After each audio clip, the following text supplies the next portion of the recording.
Disclaimer. This video was created for professional stock and option traders. Maverick Trading is a proprietary trading firm that employs professional traders around the world. Our traders trade firm capital and keep 70 to 80% of profits they generate. All trades and analysis in this video are for professional traders only. If you are interested in becoming a professional trader for Maverick, click the Apply button in the video description. Let's break down what happened today. Well, hello Maverick traders and welcome out to your market roundup. This is Ankit here and let's break down today's market price action. It's a Wednesday, September the 27th. So let's get into it. We'll be taking a look at the markets today, what happened overall, and see where we are in this volatile market condition as we are approaching the end of this quarter, and take a look at possible trade setups. So let's get into it. Looking at the markets today, it was seems like it's a quiet day, but we did notice a bit of a late day comeback. So markets again overall remains bearish. We are seeing the same narrative playing from last week. The bond yields continue to rise higher. The US dollar is firm. Now everything else sort of start to fall along with that narrative. We had seen the gold, the metals start to underperform as they have been holding up in this rising bond yields environment. So the equity markets overall remain bearish, but if we take a look at the price action today, we did come off from this intraday lows. We did sort of rally in the second half of the day. So at this point, I mean, we are getting in this oversold levels, so we could expect some bounce here and there. But just realized that, you know, we are far away from the moving averages. But any sort of bear rally is likely to be sold here as we continue with this bearishness. And remember, we are in the seasonality pattern where this can continue on for another 2-3 weeks before we bottom out. Let's take a look at the bond yields continue to move higher. And again, if you're looking for a reversal in the markets, we need to see the yields sort of back off, and that's not really happening. So it's really a deja vu from last year around the same time as the yields were soaring and we saw the markets were taking a hit.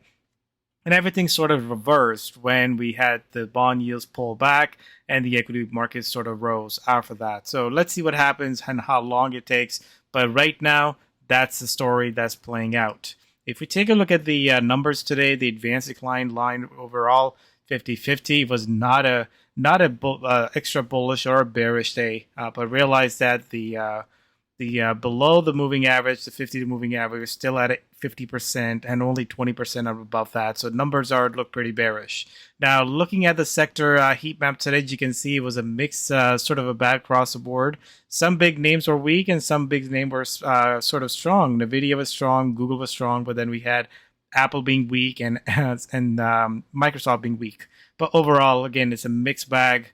We had some the late day rally that probably helped some of the numbers, but we'll see what really happened in the next 24 hours.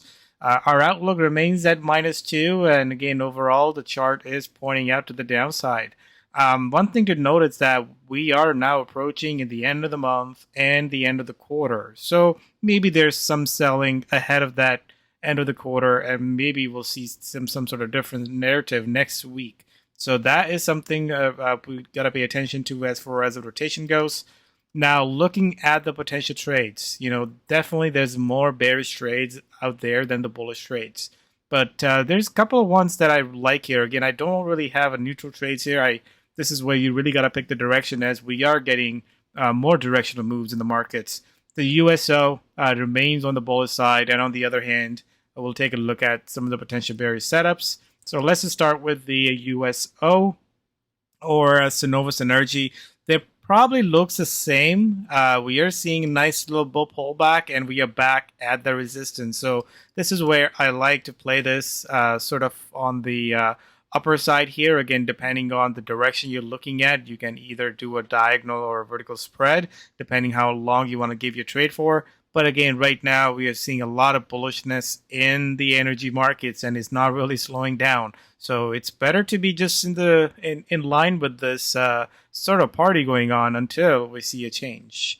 On the other hand, on the bearish side, I do like some of the metals that are now start to turn bearish. And here's the level that it broke. The NEM, Newmont Corporation.